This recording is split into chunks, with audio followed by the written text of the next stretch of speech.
We're just trying to make sure that that we got the on-call doctor to communicate. I'm going to speed this up. The transcription is completely jacked up because Otter will record it, but it hates editing. This was a gentleman who was on 60 liters high flow. It was August 28th of 2021. They were telling his wife, who was day 9 of COVID. She contacted me on day 8 on Friday evening. It was 10 o'clock. I had pulled over into the Walmart parking lot about 10 minutes from home, a place I hadn't been in for 2 days. And I had told Shelly, I've got a phone call to make and then I'll be home. So I ended up contacting this woman to make sure she got a hold of her, got her meds from the pharmacy, which she did not because of the pharmacy. I was 10 minutes from home. She then tells me that her husband is in the ICU. I told her I would call her back. I hung up, sat in my car for a minute thinking, good Lord, what am I going to tell Shelly?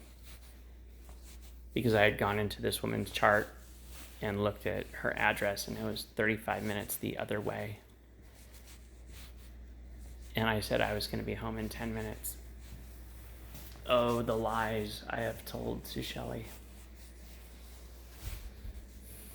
I called her and I just said, I'm so sorry. I have to do this. And I drove back to Camas, Washougal. Dropped off the meds that she wasn't able to get at the pharmacy. And showed her what to do to save her husband's life. This is a conversation with a hospital. And so she called me the next day. We were having a lovely evening at our friend's house when I got the call that they were going to put him on a ventilator. And obviously I freaked out, as anyone with a soul would. And I said, call the hospital right now. I'm not going to record the entirety of this. And obviously, as you will see, the transcript is not even remotely synced up with what was said. But this was one of the more diabolical nurses, Nurse Kristen. The nurse that's on the phone right now is actually quite pleasant. Thank you, nurse. With us tonight about how Chuck's doing. Well, the on-call doctor right now won't really know how he's doing because they just round on all the patients in the hospital. Yeah, I understand that. So the one that follows his treatment and orders treatment plans is the day shift attending doctor. Yep. But she is no longer here. Right. But I've already seen him, and he's doing pretty well right now. Yeah. How's his pneumonia? I mean, it's still there. We're just managing the oxygen level. What treatment is he getting for his pneumonia? He's getting steroids. Okay, so he's got a secondary pneumonia, and steroids don't cure pneumonia, and you know that. I've never been able to cure pneumonia with steroids. I have to do IV antibiotics and oral antibiotics. So the reason we want to get in touch with the on-call doctor is so we can treat his pneumonia, because if we don't treat his pneumonia, he's not going to do very well. So we need As somebody. far- We need somebody that's willing to treat his pneumonia. Yeah, as far as I know, it's not bacterial pneumonia. It's all viral due to COVID. So you've done blood cultures and sputum cultures? No. We only do blood cultures if they have fevers or a high white blood count, which he does not have. Yeah, I don't do that. I do it whenever there's a suspicion of pneumonia and X-ray evidence of pneumonia. And usually what I get back is high count Varicella catarrhalis or high count Haemophilus influenza or strep pneumonia. And since we know that COVID as a virus has a high probability of causing secondary bacterial pneumonia, if we don't treat with IV antibiotics, and like Rocephin and doxycycline, patients have a much poorer prognosis. And I've done this for the last 15 months. I've advocated for patients at Legacy in Salmon Creek and in Portland, and we've had some doctors that are willing to do it, and they end up going home. Yeah. So what I'm trying to do is make sure that we remove the idea that a viral infection can't possibly, I mean, I've had patients that have had influenza, which is a virus, and they later had a secondary bacterial pneumonia. Mm-hmm. So the idea that... They would initiate that if he actually decompensated and got first. And right now he's been doing pretty well. I mean, right now the one that's following him is the attending during the day. Right. And But he's... on-call doctors won't know. Yeah, they do. They don't know him. Yeah, but you don't have to know somebody. Like, I don't know him. I haven't met him. I know his wife, and I know the situation, and I know how the disease progresses. And that's something, I mean, I can leave a note, and I can even... So what we need to... Who is the on-call doctor? We have a couple, which... Who would be the one that would have 5 minutes to care about him? I would have to double check because we have like 4 of them on right now. Perfect. No, that means that there's somebody that has time to do something tonight to help him. I manage 60 COVID patients a day, and I don't have 4 other people to do it. So the fact that there's 4 is awesome. That means that somebody has the time to make sure that he gets the treatment he needs. Well, like I said, I can definitely relay the message and see if they can call you back. That'd be great. For legal purposes, we need names of people that are supposedly devoted to making sure that he does okay. I mean, just saying that somebody's going to possibly call us back. Nobody called us back last night. Waited all night. Yeah, that I don't know. I know that's not your fault. That we waited all night for somebody to call us back and nobody did. So we just need the names of the people that are responsible for managing his care, or that can make changes to make sure that just crossing their fingers and hoping that he somehow beats an organized pneumonia with no medication, that we know who it is. That's all. I've already mentioned Dr. Chess, who's following. That's a daytime doctor. I'm talking about the people that have the ability to help him tonight. Yeah, I mean, and that's what we're doing. We're following the doctor's orders, whatever it is. But there are no orders. There are orders. What are they? We have meds.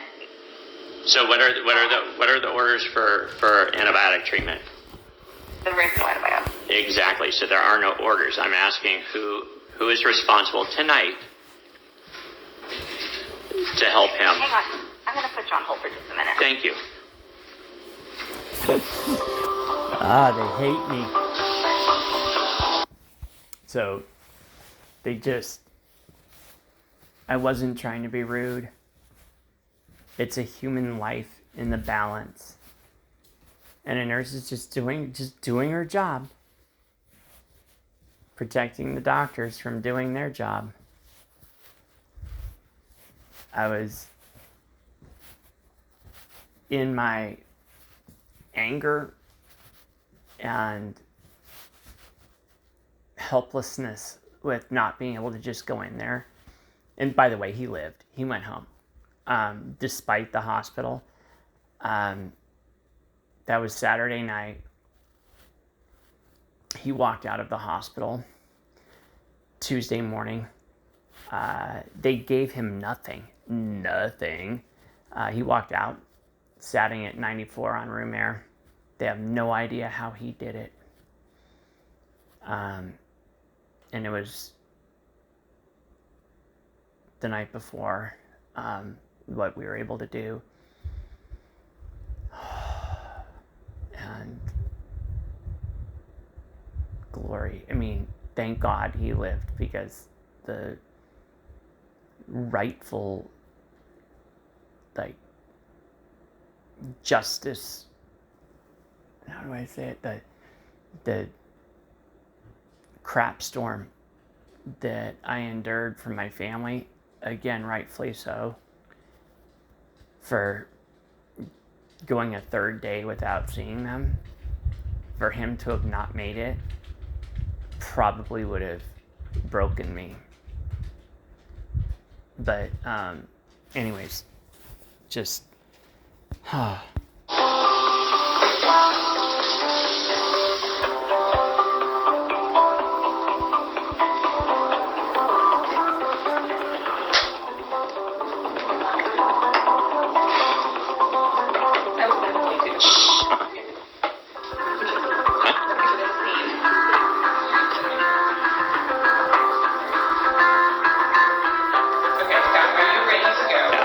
There's 4 doctors. we were at a friend's house. We were at a party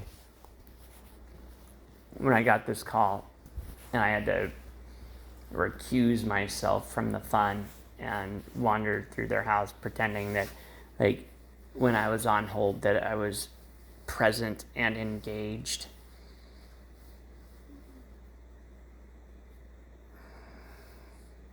No, I said that wrong. Yeah, like, it was the night before that, yeah, when I had gone back. So this is Saturday, so I'm finally hanging out, like hanging out with friends. It was just a wonderful evening. And then this happened, and I had to hit the pause button, and even my friends are like, "Are you kidding? Like, have some boundaries." And I was like, I don't know.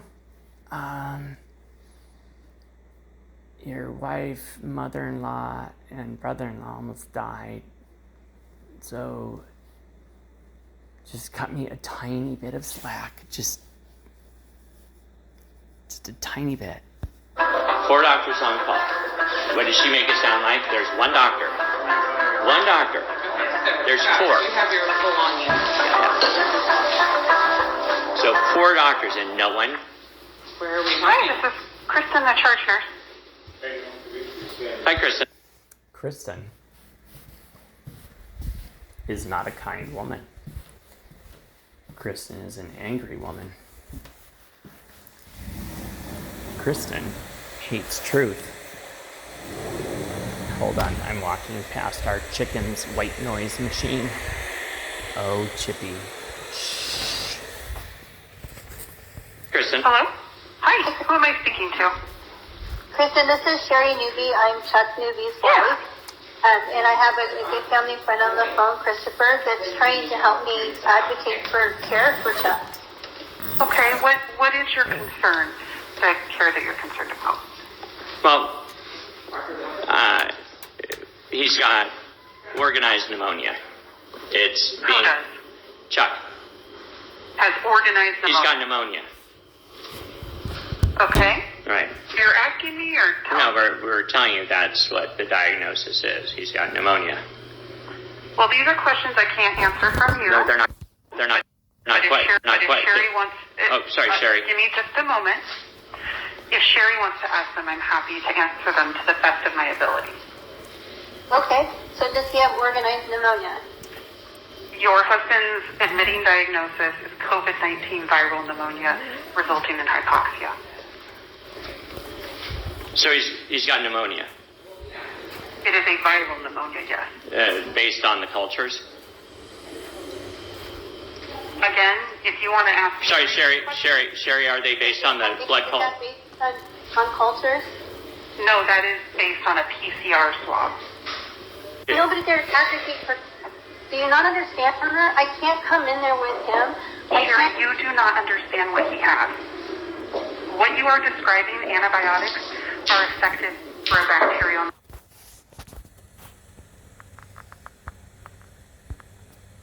What I'm picking up. Well, I am concerned. I'm concerned that he's not getting. Resulting in hypoxia. It is a viral pneumonia, yes. based on the cultures?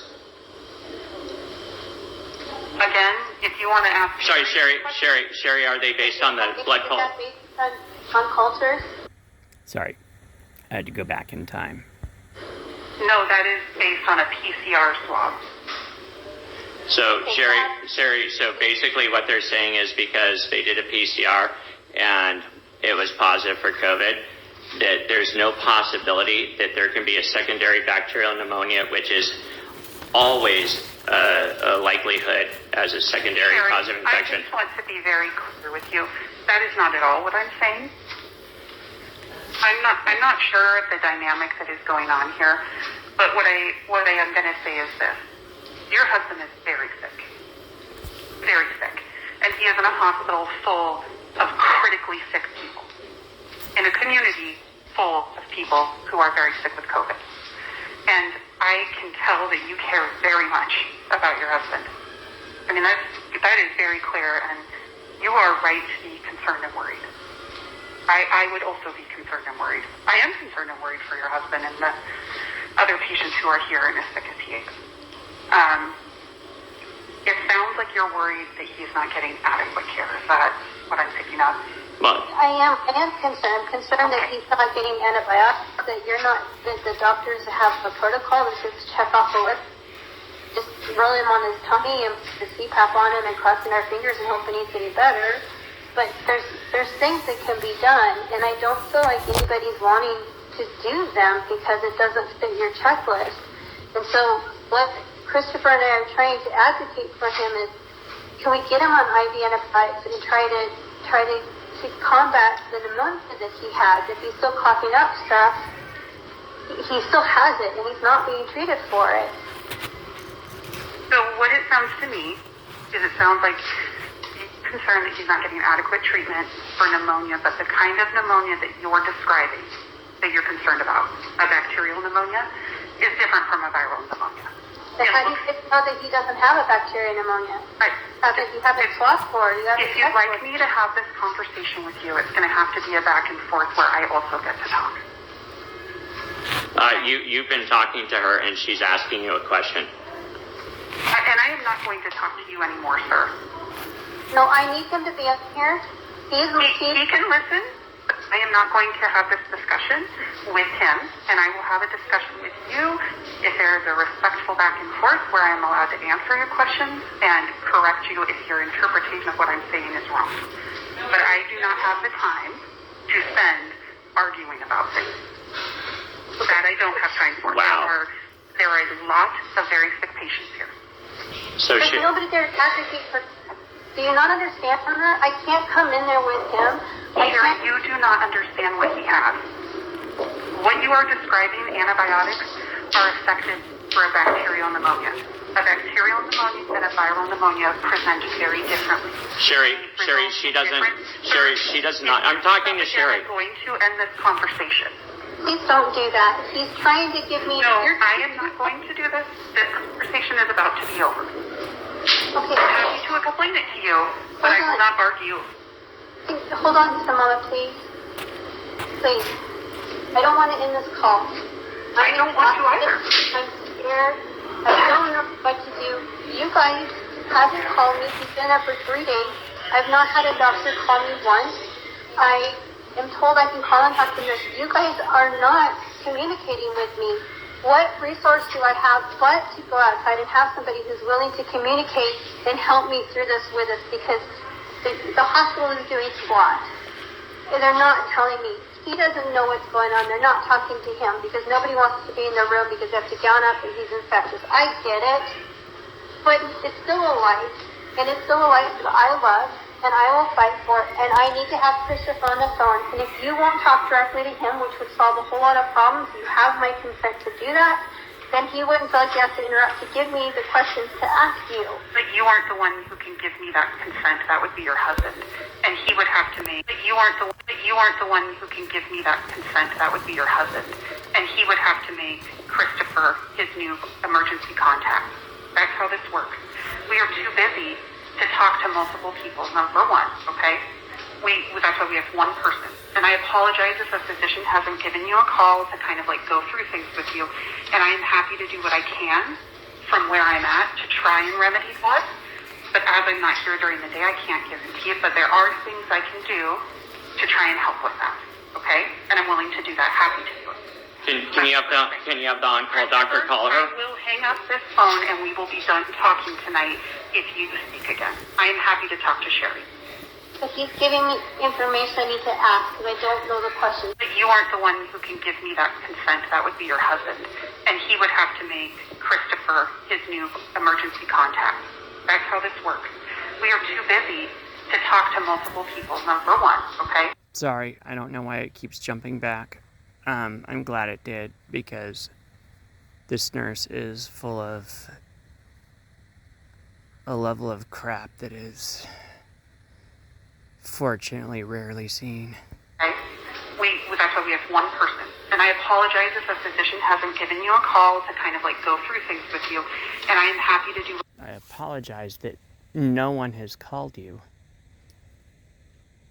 to share any information with your husband and possible therapeutic regimens to keep him from getting on the ventilator that at this hospital had an 8% survival rate. Sorry for no one doing their job. I don't know that sorry cuts it. Do what I can from where I'm at to try and remedy that. But as I'm not here during the day, I can't guarantee it. But there are things I can do to try and help with that. Okay? And I'm willing to do that. Happy to do it. Oh. Can you have the on-call doctor call her? I will hang up this phone and we will be done talking tonight if you speak again. I am happy to talk to Sherry. But he's giving me information I need to ask, because I don't know the questions to ask. Then he can write it down or he can talk to you in person, but I am not going to argue or be interrupted over this again. You are right to be concerned, and I want to explain to you what we are doing for your husband and why we're doing that versus antibiotics. And I'm happy to do it, but I do not have time to waste arguing. So if you and I want to talk, that's great. And if he wants to give you questions to ask the physician tomorrow, that's totally fine.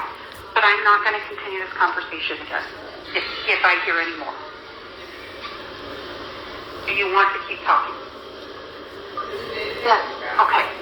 So what I want to explain to you is that viral pneumonias and bacterial pneumonias are very different. They look very different on imaging, like clearly different. They also present differently with labs, and sometimes the symptoms present differently. That being said, you can have a viral and a bacterial pneumonia. We've had several people who have come in who have the COVID-19 viral pneumonia. And also, typically they don't come in with one, but they may develop one. Like if they're coughing and they choke and breathe something into their lungs like a fluid, that can cause it. We call it aspiration, and that can cause a bacterial pneumonia. What I am seeing, based on, let me look through the last most recent radiology image, okay? Can I talk to one of the 4 on-call doctors? You can't. And I'm not saying that I won't allow you to. I'm telling you they will not call you tonight. Why? Because they are slammed. And they are not going to take time to do a full, in-depth admission to tonight's review of your husband's full chart to be able to give you the answers you want. That's going to be the admitting or the attending physician that sees him. The doctors that are here tonight and the pulmonologists and intensivists, they are familiar with the case. And we communicate if something goes awry. But they are not going to do that just to have a phone call tonight. They are too busy. So your husband, his x-ray and his lab both have zero evidence of a bacterial pneumonia at this point in time.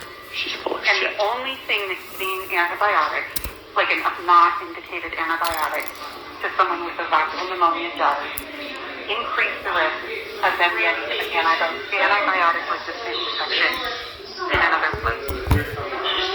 So the treatment for COVID that has.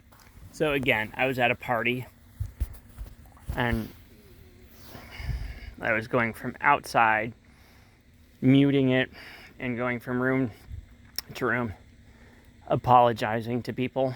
So that's why there's background noise. Any of them are a steroid that we use called dexamethasone.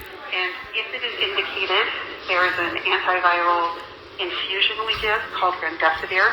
I'd need to look and see if your husband qualified for it or not. It has to do with the onset of symptoms, like how far, based on his report to the physician, when the symptoms onset versus when he gets here. The only other treatment that we have that has shown really any significant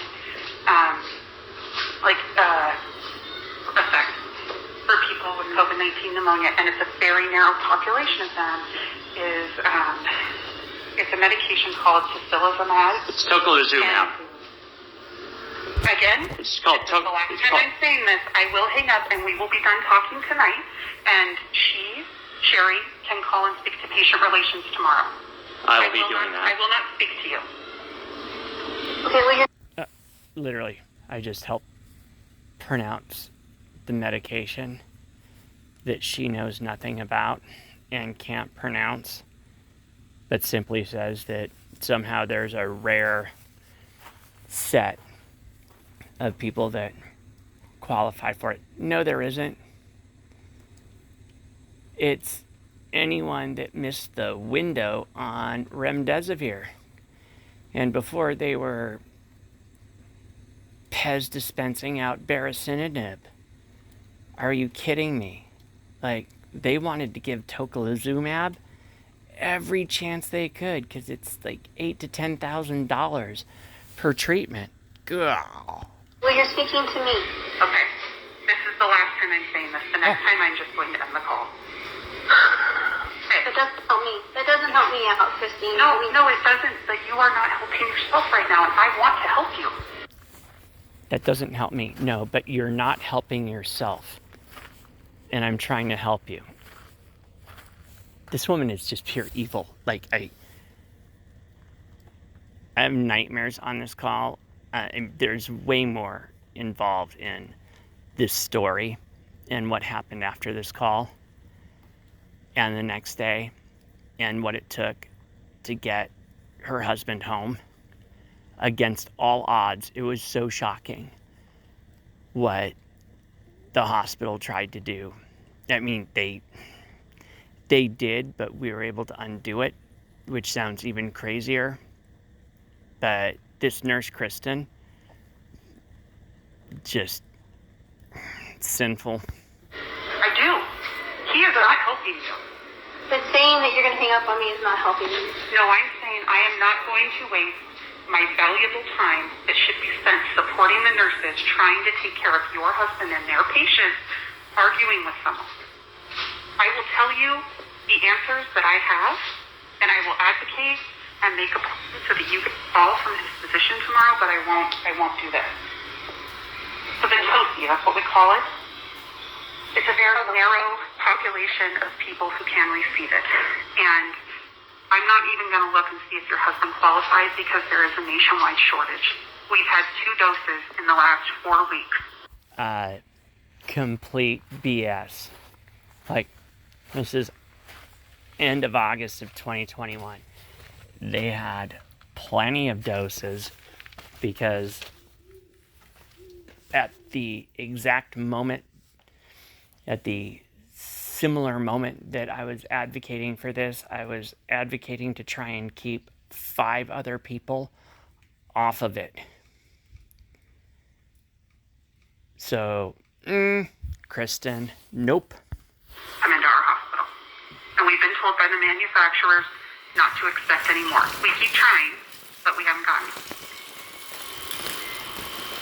So, the best thing for your husband, the thing that gives him the best chance of survival, is spending at least 18 hours of his day on his stomach, and I can explain why if you want me to in a minute, to wear the CPAP as much as he possibly can, and sometimes that means literally only coming off to have a meal. If he can tolerate it. We have people here who can't even tolerate that right now. Their oxygen demands are so great that when they come off, everything plummets. And sometimes when people go that low, we can't get them back. So is he plummeting when he comes off to eat? Let me look and see what his... Because I believe... Let me look here. Because I want to make sure I'm telling you correct information. No, he is doing okay on the high flow when he's eating. And if he can spend more time on the CPAP than he is now, that would be beneficial for him. If he could spend more time on his belly, that would also be beneficial for him. Have you guys explained to him that he needs to be on his stomach for negative hours? I don't know if the 18-hour, if the number of hours has been discussed with him. I'll touch base with Cecilia when we get off the phone and double check. I would be really surprised if it hadn't, because all of our respiratory therapists and all of our nurses from this unit have worked with COVID patients. We've had the most COVID patients us in the ICU since this started, more so than anyone else in the hospital. And if for some reason 18 hours hasn't been mentioned, or if it was mentioned, especially at a time when he was, kind of in distress, he may not remember it, but I will talk to Cecilia and make sure she reiterates the 18 hours, okay? Okay, and what was your name again? My name is Kristen. Kristen. Yeah. Now it looks like today his doctor was Dr. Chen.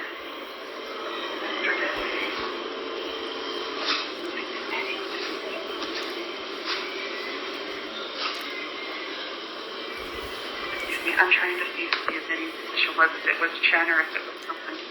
Cecilia said Dr. Chen. Dr. Chen. I don't know that that's going to be who it is tomorrow. They typically work 7 days off.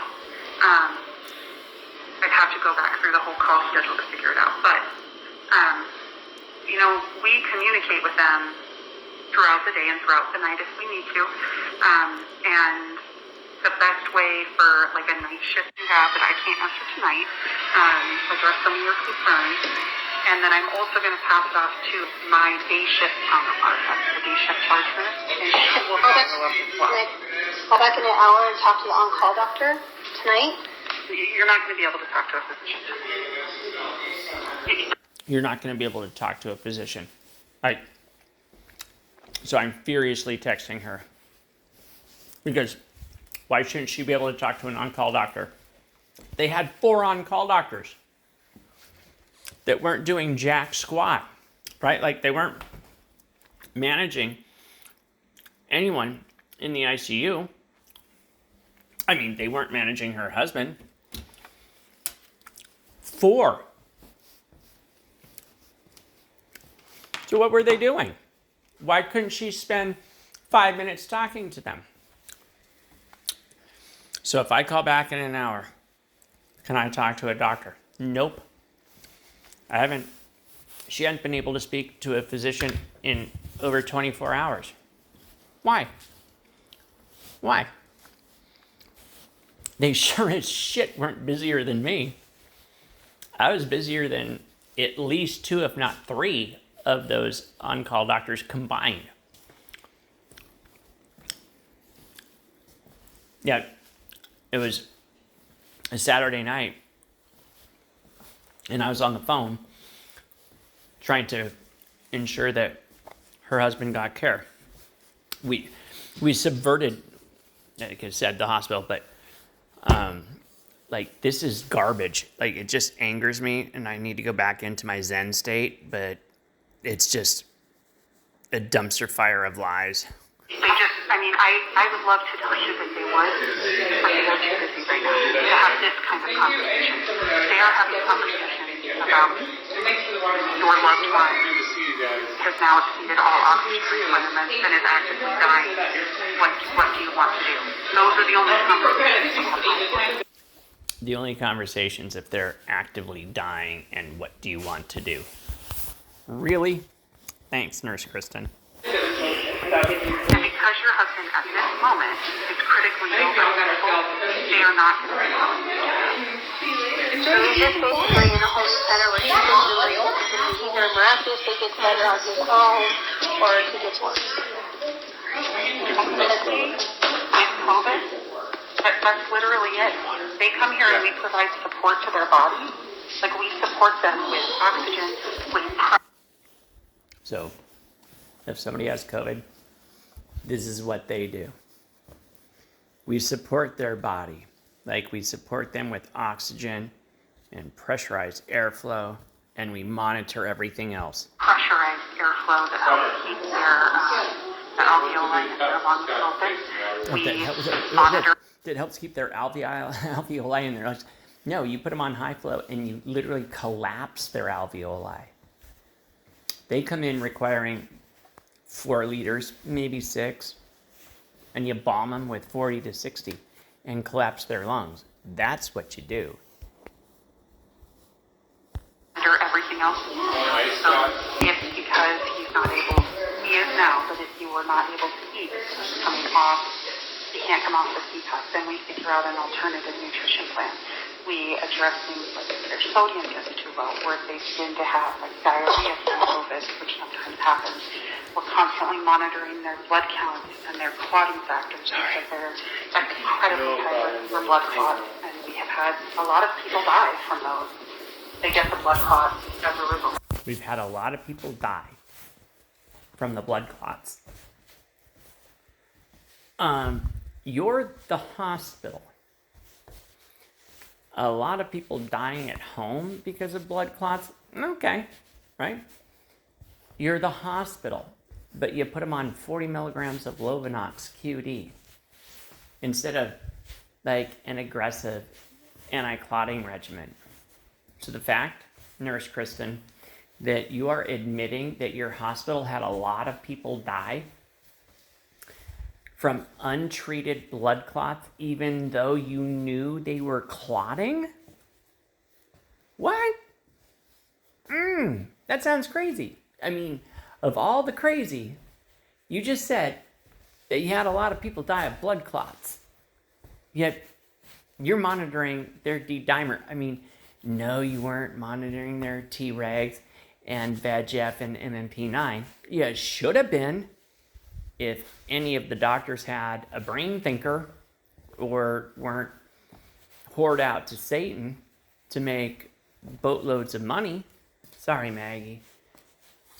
But keep going about how you've had a lot of people die from blood clots in the place that's supposed to save them from dying from blood clots. So, get the blood clots as a result.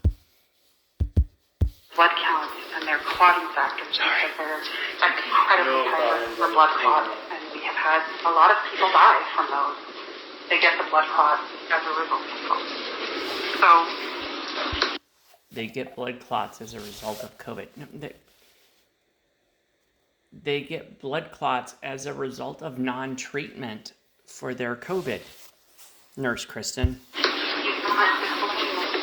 Alone, they're supporting him to truly COVID when you are sick enough and you're critically ill. Like a good 80% of it is on you. Hold on, we just got in the car. 80% of it is on what? What?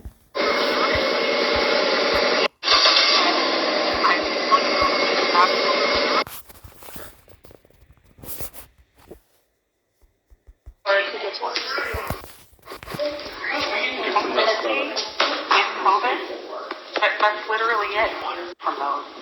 They get the blood clots as a result. So, he's not alone. They're supporting him to truly COVID when you are sick enough and you're critically ill. Like a good 80% of it is on you.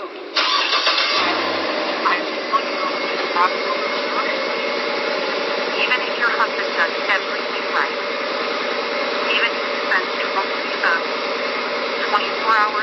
belly, moving forward from this 20. Even if he spends 24 hours on his belly moving forward. point, and he stays on the CPAP constantly accessible to drink, might still be moving. And I'm so sorry. There's actually, I just feel like there's got to be something more than just laying on your stomach. And I mean, there's got to be some sort of med that you guys can try. Dexamethasone and the remdesivir. Dexamethasone and remdesivir. So 24 hours on your belly. Dexamethasone and remdesivir. That's our hospital system. If your husband can't comply to 24 hours a day on his belly and doesn't somehow recover with a sub-pediatric dose of dexamethasone and a nephrotoxic and hepatotoxic experimental use authorization antiviral for somebody that is deep into the inflammatory phase. Expert nurse Kristen. How much of dexamethasone is he getting? It's a standard dose. It's 6 milligrams. Let me look and see how. And why don't you increase it instead of it being a standard? I mean, can't you use a higher dosage? Patients that failed. I mean, even vitamin C. But most of them, like a vitamin C, you take it at home and it's okay. Like, if you take too much of it, you're just going to pee it out. And it's not so big of a deal. But if you get doses, other things happen. Steroids are exactly the same. Powerful steroid. And giving him more, like there's a point you reach where you can give more and you don't get more effect. You just have more side effects or it starts becoming detrimental. And so this dose of dexamethasone is the set dose. If we were to begin just giving more, what can happen is people's blood sugars start to escalate and then it can also become an immune suppressant if we start giving more. So it's like a sweet spot with the dexamethasone. It's like a sweet spot with the dexamethasone. 6 milligrams. If we start giving more, like 8, or like studies did, where they were giving 20 milligrams to children,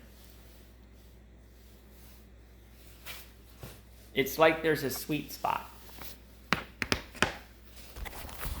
A sweet spot of death. Nurse Kristen. So you start him out on the lowest, and again, wait for him.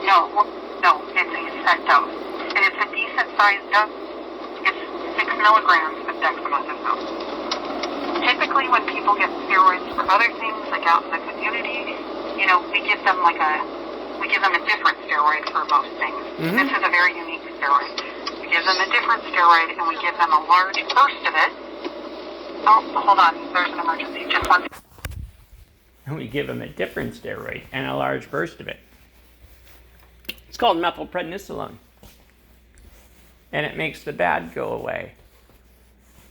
I gave 6 milligrams of dexamethasone to children with croup for their laryngotracheal inflammation. I've never given dexamethasone for anyone with pulmonary issues. In fact, I prescribed dexamethasone to over 1,000 people. And the minute any of them had any lower respiratory issues, any desatting, any shortness of breath, I immediately changed it to methylprednisolone because of its superior lung penetration, which literally every critical care intensivist pulmonologist knows. Even the ER doctors know this, which is why dexamethasone has never been prescribed in the ER for anyone with airway issues. I mean, lower airway issues with asthma or it's like it's never been done. But Nurse Kristen. 1 second, okay?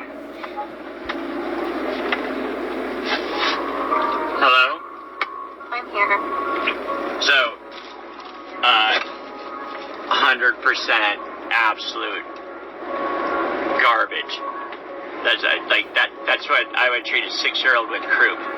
So No, I just said that. if they put him on 248 milligrams of methylprednisolone, they would manage his blood sugar. That's super easy to do. Like, it's a no-brainer. Yeah, his blood sugar would go up a little bit. They'd give some Actos to drop it down, and inflammation in his lungs would go away. He'd be sitting up and walking around tomorrow.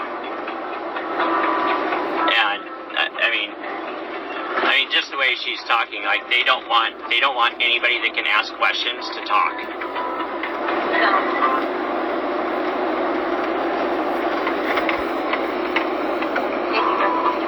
Not bad enough.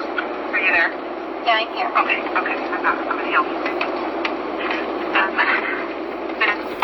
So, when we give people steroids in too high of a dose, they can act like an abuse person. But in the community, when we give people steroids, like, they are really bad, like, bronchitis, stuff going on, we give them a burst, and then we taper off. We'd give him a burst and taper off. They never gave him a burst. This is a different kind of steroid. It's pretty unique. No, it's not. It's just wrong. This is a different kind of steroid. It's pretty unique. And so we don't do that with dexamethasone. It's a set amount, and we give it to 10 days for dexamethasone. It's a set amount, and we give it for 10 days.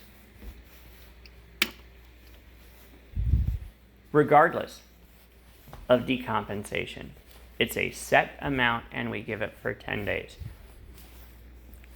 Regardless of if the patient is improving or decompensating. It's just what we do, and we do not change it. Guess what, Nurse Kristen? We did change it. You just didn't know it.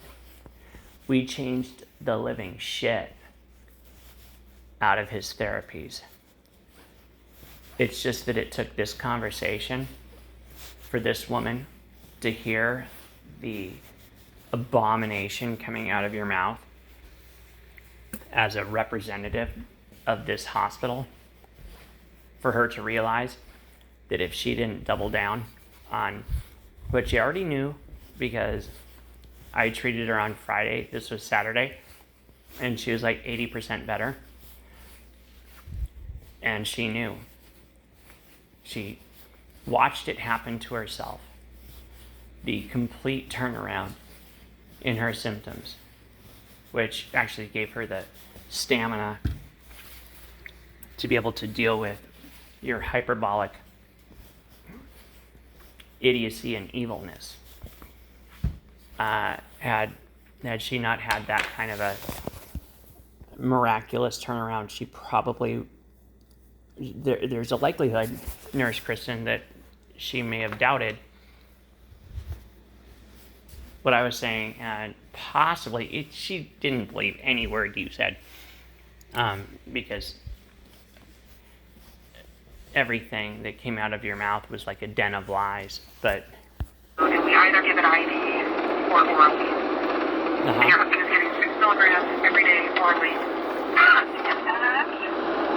He's getting the orally? Orally, yes.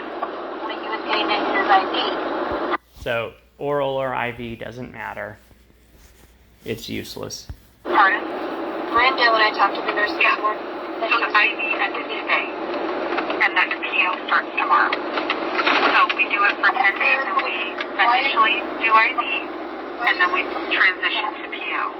But why are you stopping the IV if the IV is better for him? The IV is not necessarily better for him. It just gives him a more concentrated initial bolus, and then you transition to the oral after a couple days. So I was busy texting her, letting her know to not challenge that, because that was fine. IV or oral doesn't matter. It's just that it was the wrong medication, and for sure the wrong dose. So I was trying to not let her fight a fight that wasn't worth fighting.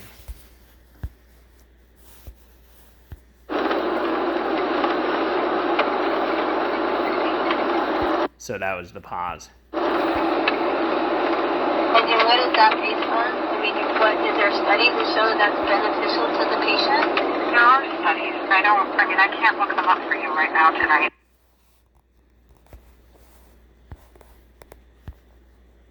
But I would encourage you to look,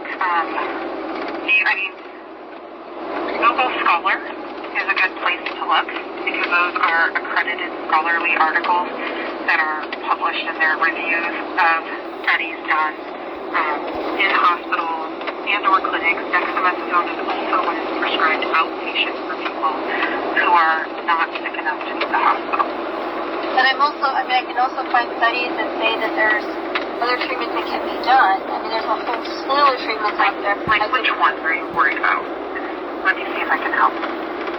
Why isn't he getting? Why aren't you checking for a secondary infection? Why isn't he getting antibiotics for that? Because there's no evidence he has an infection. There's no evidence he doesn't. I honestly feel like you guys you admit him in, you cut him off from his family, and you wait for him to die. I mean, that's really how I feel, and it's so frustrating right now. I imagine you're terrified. I imagine you're terrified. Yeah, Kristen. And I don't blame you. You should be. And I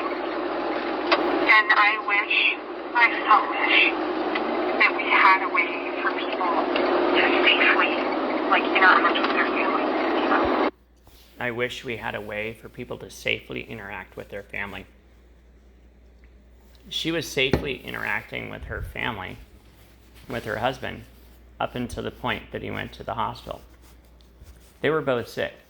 So if they were hanging out together, laying in bed next to each other until a couple nights ago,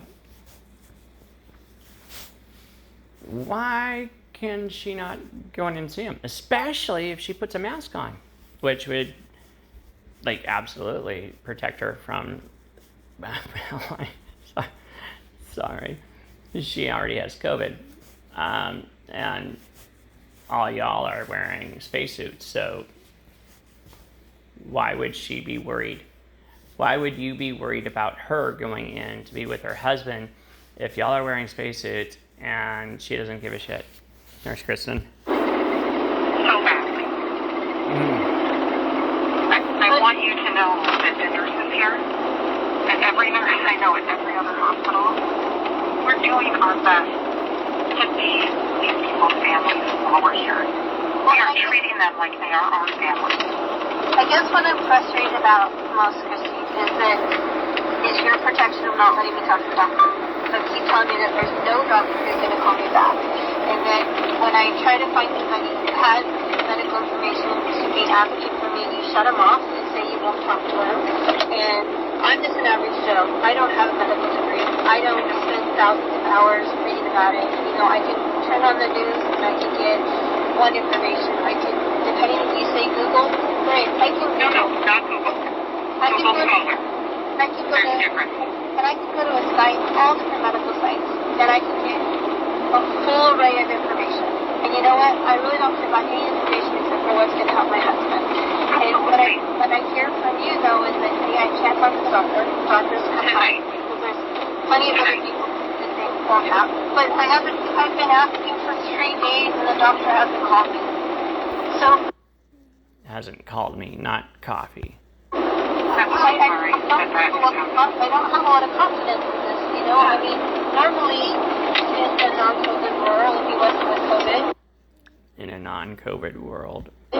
and he was in there, I could be there with him, and I could ask him, I could ask questions to the doctor, see him face to face, because you know what? When you see a doctor face to face, they don't hide. I feel like right now, you guys are hiding the doctor from me. You're not letting me talk to him. And I understand you guys are in a hard spot. So I'm not coming down on you.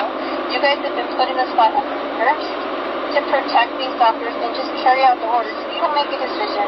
You just carry out what they have, what they say, and tell you to do.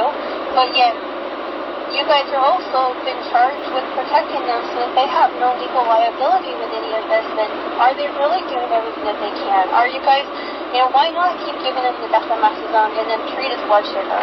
like they have. That's simple to treat. You know, I don't understand why, like, if you're doing just a little bit, but the doctors won't even talk to me to try to even just discuss anything more, anything different. I imagine you feel completely powerless to help your husband. I imagine you feel completely powerless. Well, yeah, it's because you won't let me talk to her. I will not. I will not. Please just stop. That does not help me when you're yelling at him. I am raising my voice, but I have now explained myself multiple times that I will not have that discussion. I will not discuss with him. And what I will tell you is I don't know who this person is to you. It seems like they care very much about you and your husband, and I can see that. But what I will tell you is that a reputable person, a person in the medical field who actually is knowledgeable would know the difference between a bacterial and viral pneumonia, and they would know how we are able to determine the difference, and would not have needed me to explain that, and would have known that we do not need to go down into your husband's throat and sedate him to get an adequate sample of mucus in order to send to the lab to verify that it's COVID, because we already know. You can do a nasal swab.